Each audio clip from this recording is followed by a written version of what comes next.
Good morning, or whatever time of day it is for you. We appreciate you joining us here at A Place of Faith. Today, we're going to be talking about non-personalization, learning not to personalize, an important part of growing spiritually. We at A Place of Faith strive to make it easier and more possible to share a growing spirituality as we change our lives and move forward to becoming who and what we want to be. We appreciate you joining us today and hope that you will find something of strength, of light, of inspiration. Please join me in prayer. Mother, Father, God, all that is, all that ever has been, we rejoice as we come together in celebration of faith, in celebration of love. God, help us to grow and go forward together. Help us to be the best we can be, to find joy every step of the way. Thank you, God. Amen. Thank you. And now we are going to enjoy music with our own Jody B. Please enjoy.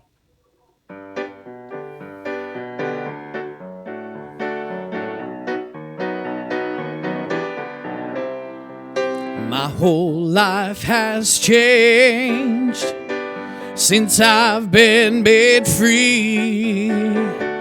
I don't have to fret no more, 'cause everything's alright. Everything's alright.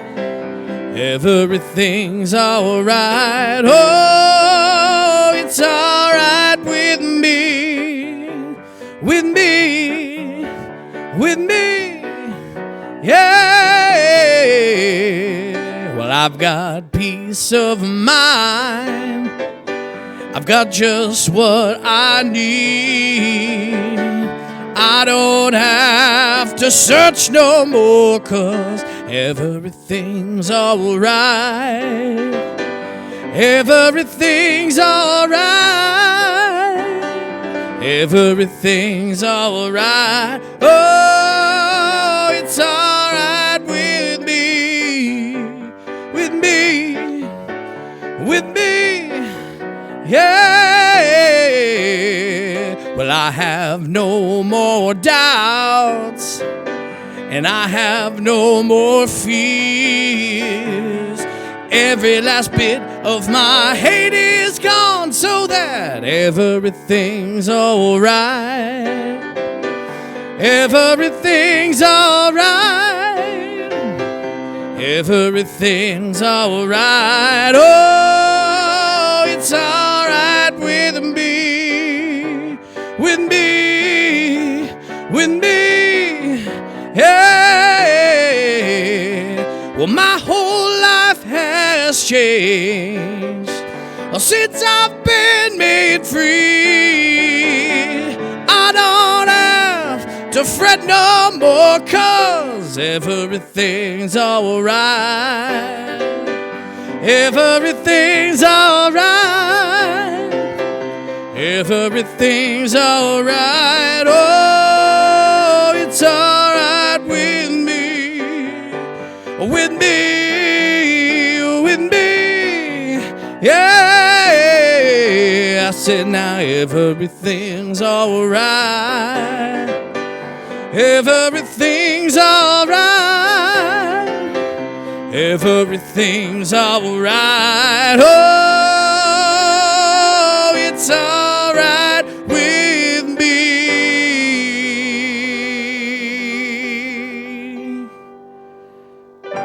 I always enjoy his music so much, don't you?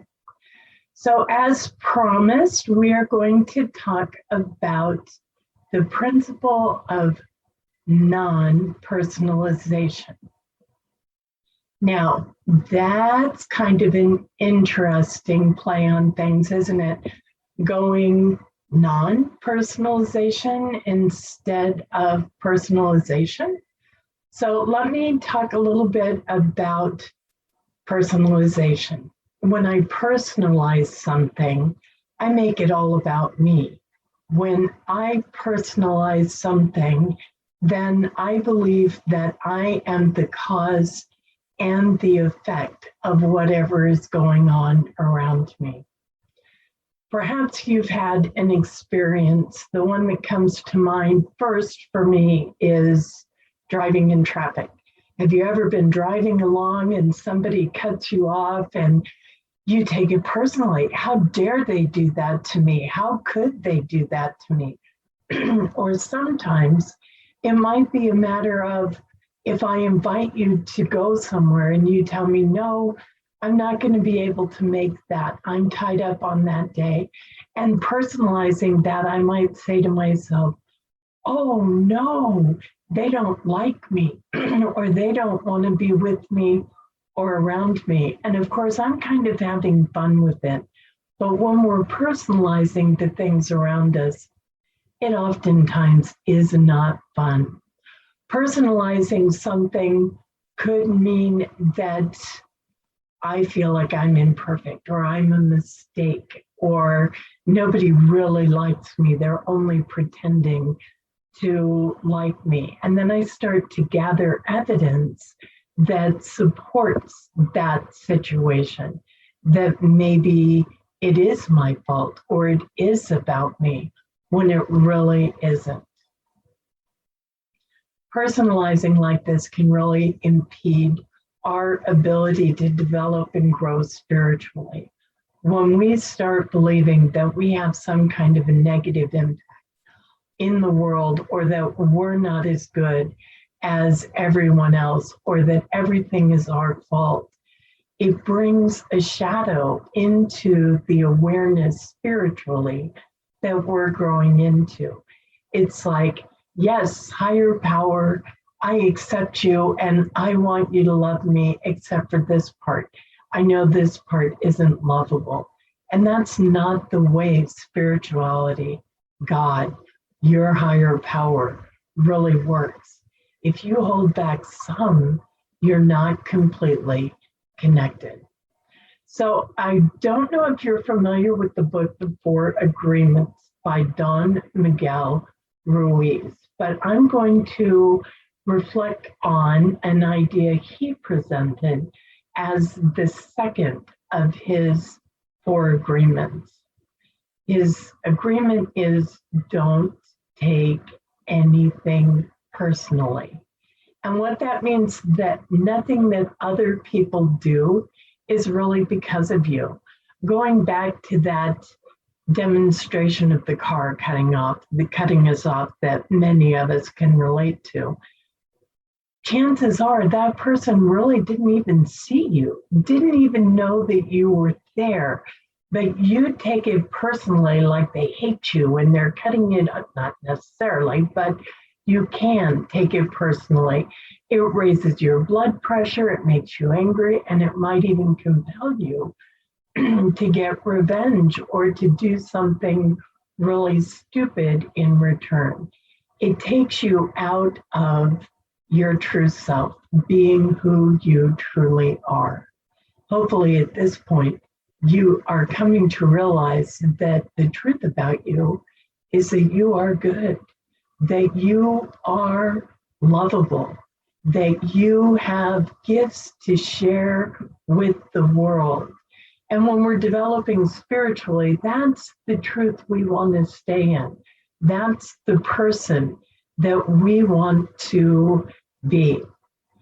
So people tend to live in their own little bubble, their own little ideals. They really don't think about us very much at all. And when I'm personalizing, I'm kind of being a little narcissistic. If you really think about it, it's kind of silly to believe that people are doing things just because of me. It's kind of ridiculous in a lot of ways to think that people live their lives to either offend me or to please me. And if that's really happening, that's something else we should take a look at. So I know that personalizing everything isn't healthy and doesn't really create the best me that I can be, but sometimes things really do feel personal. What if I get fired from a job, or I lose a client, or I'm asked not to return to a particular place? It's hard not to personalize that information, isn't it? Let's talk about losing a job. If you get fired, how do you not take that personally? I'd invite you to remember that the person who's firing you is really looking at their business and their business sense. There's something about you that they're reacting negatively to, but they don't know all of you. They don't know what it feels like to be you. They don't know how hard you've worked to get to where you are. They might know how much you really hate the job in the first place, and it might be that feeling or emotion that they're reacting to. But the core you, the true you, can't be fired, because the core you, the true you, isn't only at work. It's everywhere you go. It's deep inside of you. So even something like that feels very personal, and somebody may have told you it's very personal. It's not. When people look at us, what they actually see is a reflection of themselves, what they want to see. Maybe you've experienced this. You walk into a room and somebody comes up to you and is happy to see you and starts a conversation. And in that conversation, they say something like, "Oh, you remind me of this person and I love them." And we start to realize that they have greeted us and been so kind to us and so loving. But a part of that is an outreach of someone who reminds them of us. And it's not personal. It can go the same way against us. If we walk into a room and somebody just seems angry with us and wants nothing to do with us, it helps to remember we just walked into the room. They can't possibly know the true you, the true me. They're reacting to something in their own life and reflecting it onto us. When Don Miguel Luis says, "Don't personalize," and you read that chapter of the book, it goes on to say you can't personalize the bad and you can't personalize the good. If we start personalizing the good, "Oh, everybody loves me. Oh, people are waiting to be with me," it changes who we are. And suddenly we find ourselves people pleasing. That we need to have that kind of reaction from people to feel good about who we really are. And that's not okay either. The same thing as negative personalization, positive personalization can create a difference in you, can change the true you. So how do we not personalize? I have a couple of ideas that might help you.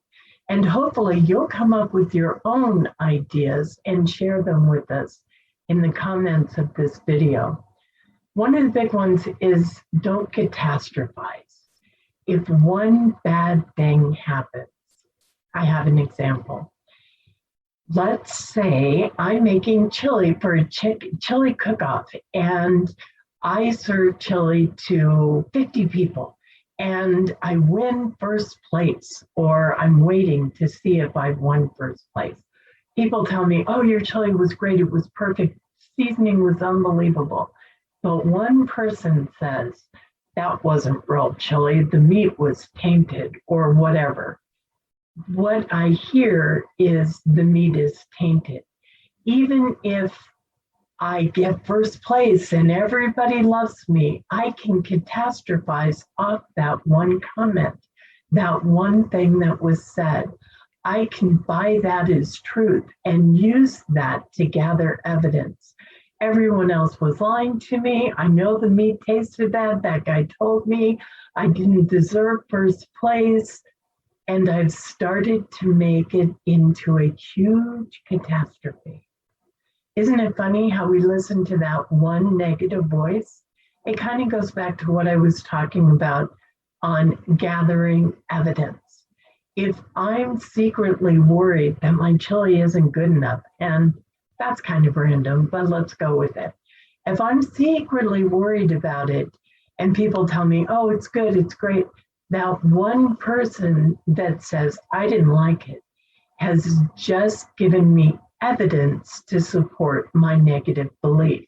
And I'll personalize that. I'll take that as the truth. So, however catastrophizing works in your life, cut it out and learn to recognize when you're doing it.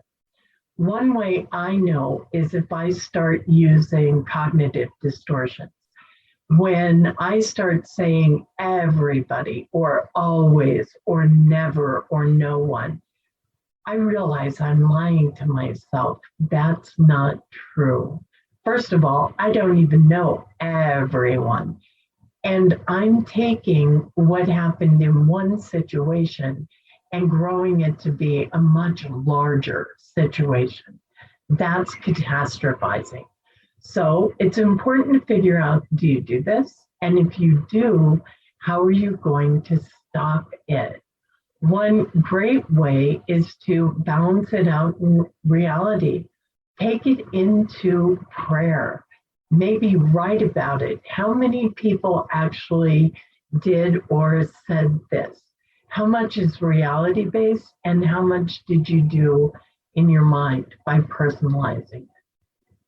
Another important piece is to be gentler with yourself. If you make a mistake, so what? You made a mistake. Get on with it. Get over it. Don't beat yourself up. Don't walk around and try and convince other people that you are a mistake or you made the biggest mistake in the world. That's a form of personalization too. Trying to take on more mistakes, trying to take it on as due to you and not just a minor thing that happened. A way I like to do this is ask myself, would I treat someone I love the same way I'm treating myself? If one of my kids or one of my friends made this mistake, would I shame them and call them names and tell them they were awful? No, I would not. So it's not okay for me to do that to me either. Be reality-based. Don't personalize. It can also help to put yourself in situations where rejections are possible. Ask people questions that they might say no to. Just knowing that we'll survive if somebody says no or rejects our idea can give us a lot of strength and courage to go forward.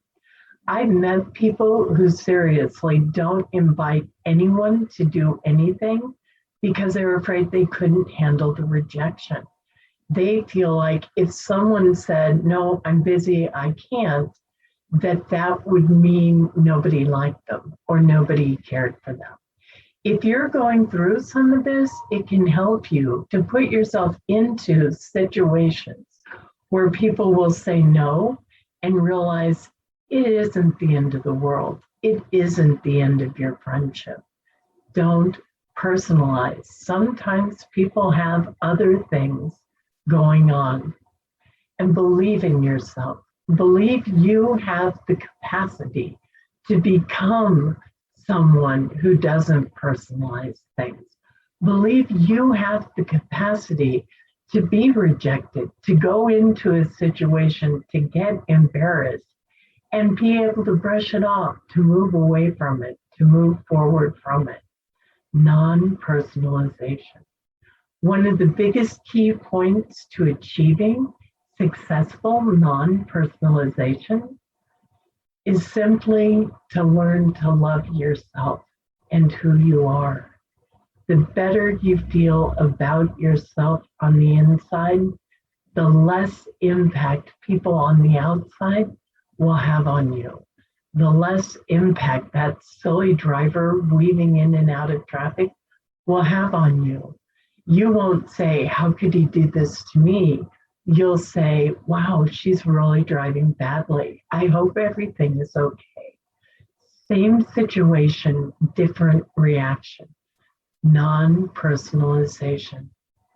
How do you learn to love yourself? The best way is to develop that spiritual connection with something greater than yourself. I call that presence God. Whatever you call that awareness, get right with it.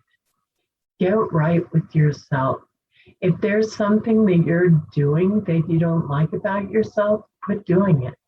You'll feel better about yourself right away. And the better you feel about yourself, the easier it is not to personalize what's going on around you. So that's my lesson on non-personalization.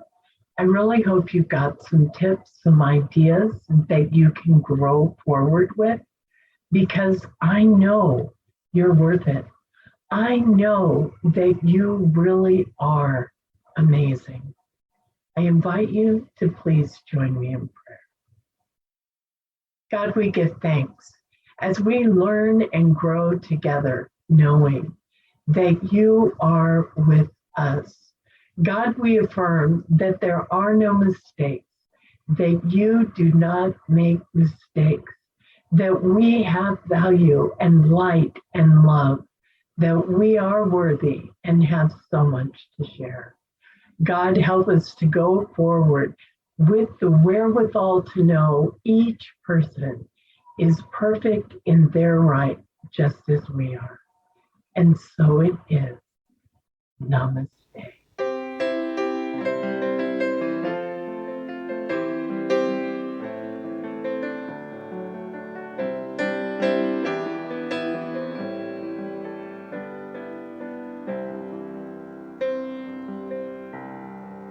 Morning has broken like the first morning. Blackbird has spoken like the first bird.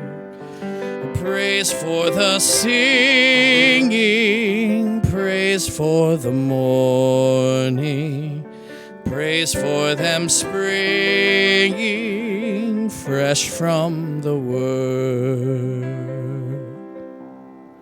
Sweet the rain's new fall, sunlit from heaven, like the first dew fall on the first grass.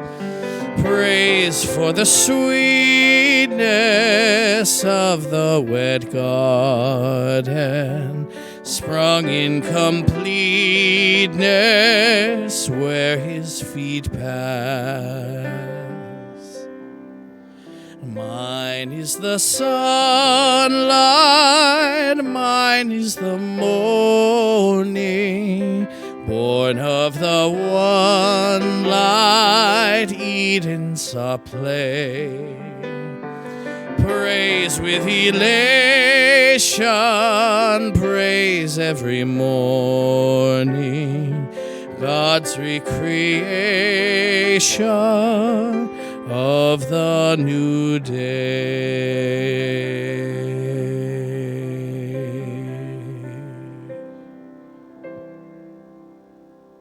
As truth students, we are told that we are spiritual beings having a human experience. I invite you to sit back, relax, and please listen to my understanding of non-personalization. Have you ever been told by someone, I want to tell you something, but don't take it personally? I always take it personally, and not in a hurt or offensive way. As spiritual beings, we are perfect and secure and strong in every way. While having the human experience, we are open and vulnerable to all the emotions, judgments, conclusions, and feelings we can possibly experience. Spiritually, we are connected with each living being in a way we humanly cannot grasp, and our higher power is helping us make this connection in our human form to better understand ourselves, to move forward in our evolution of returning to our spiritual selves. Breathe in soothing, calming breath and listen to the quiet sounds around you as you settle into the comfort of knowing that we are perfect, spiritual and human beings, and that situations come into our laps not to hurt or harm us, but to help us evolve, realize, and admit consciously that we are perfect and look at ourselves through the loving, respectful eyes of our higher power. Take a few moments to ponder this experience, and when you are ready, return consciously to the here and now. Stretch out your arms, wiggle your fingers, bring your shoulders down from your ears, and open your eyes and heart to all the beauty that you are, and smile. You are love. You are loved, and you spread love to the entire universe. Have a blessed existence and be the reason you and those you meet have a perfect day. And so it is. Namaste. Hi again. I am taking the opportunity to share the principle of non-personalization in practice, the principle in action. The greatest lesson I got in not personalizing actually came from the most extraordinary act of personalization I ever saw. And I'll share this with you now. Several years ago, I was working with a person who decided that I didn't like them and I was trying to sabotage who they were and what they were doing with their life. Now, that was completely untrue and I knew it. I really did like this person and I had a great deal of respect for this person. So much so that when I was told this, I was surprised.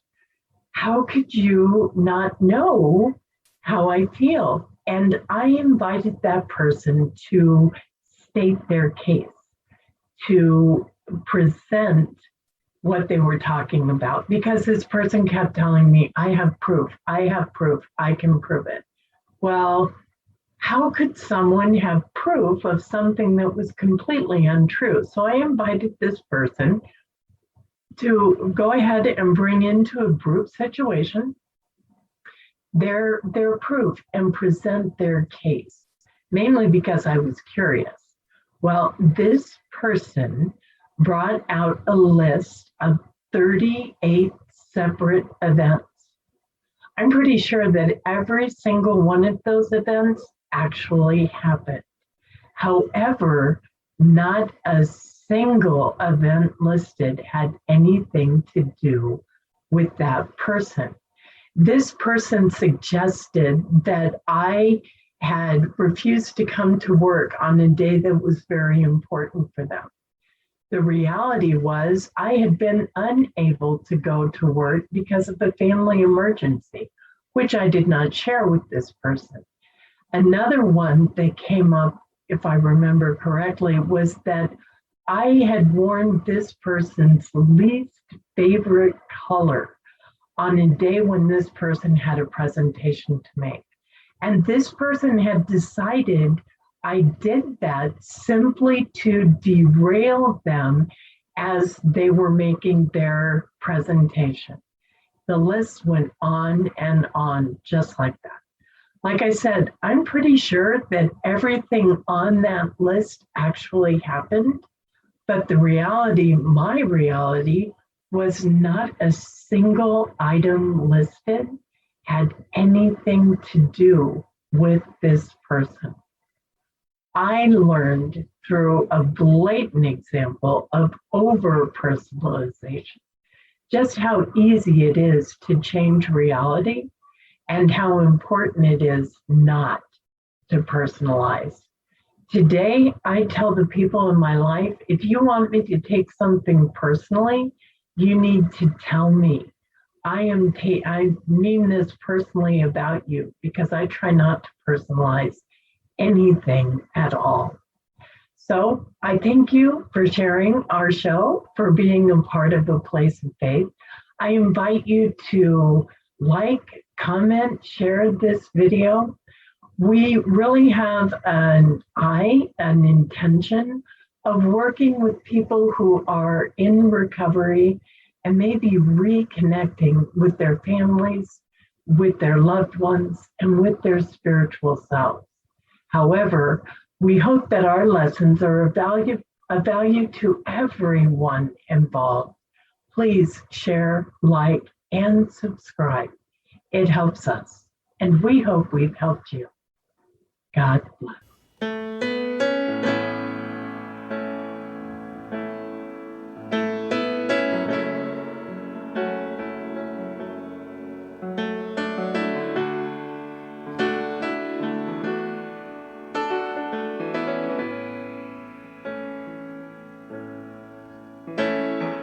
A lot of us grew up believing at any moment we could lose it all. At the drop of a hat, God might turn his back and move on. A lot of us feel like we blew it, thinking that we're just too far gone. But I want you to know that there's still hope for you now. And no matter what you've done, you can't erase his love. Nothing can change it. You're not separated, no matter what. There's never been a better time to get honest. Never been a better time to get clean. So come as you are, run to the cross and be free. No matter what you've done, you can't erase his love. Nothing can change it. You're not separated, no matter where you run. He's always holding on. You're still a daughter, you're still a son, no matter what. You're still a daughter, you're still the sun, no matter what. As we bring this session to a close, thank you to everyone who participated and to you for attending. Thank you, thank you. And now, with the closing prayer, the prayer of St. Francis. Lord, make me an instrument of your peace. Where there is hatred, let me sow love. Where there is injury, pardon. Where there is doubt, faith. Where there is despair, hope. Where there is darkness, light. Where there is sadness, joy. O Divine Master, grant that I may not so much seek to be consoled as to console, to be understood as to understand, to be loved as to love.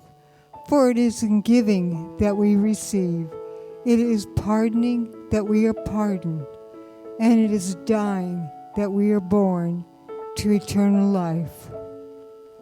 Thank you, and have a wonderful week.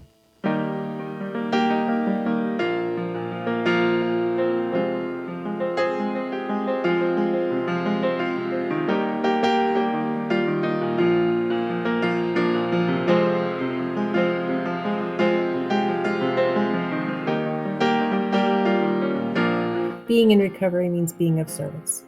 Locally, the Salvation Army is looking for food donations. The San Diego Blood Bank is looking for donations, and the McAllister Thrift Store is also looking for donations of any kind. You don't know what you want to do or volunteer? Look at volunteermatch.com. Join us in spreading our message of recovery. Send your donations to Unity Church of El Cajon, 311 Highland Avenue, El Cajon, California, 92020.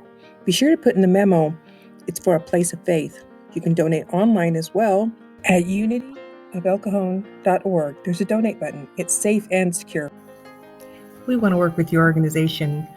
We have speakers with decades of experience. We do workshops, speaking engagements, spiritual mentoring, lessons, and more. Give us an email at aplaceoffaith@sohomail.com. Stay connected and updated. We're on Facebook and YouTube. Like, share, comment, and subscribe. A Place of Faith is sponsored by Unity Church of El Cajon.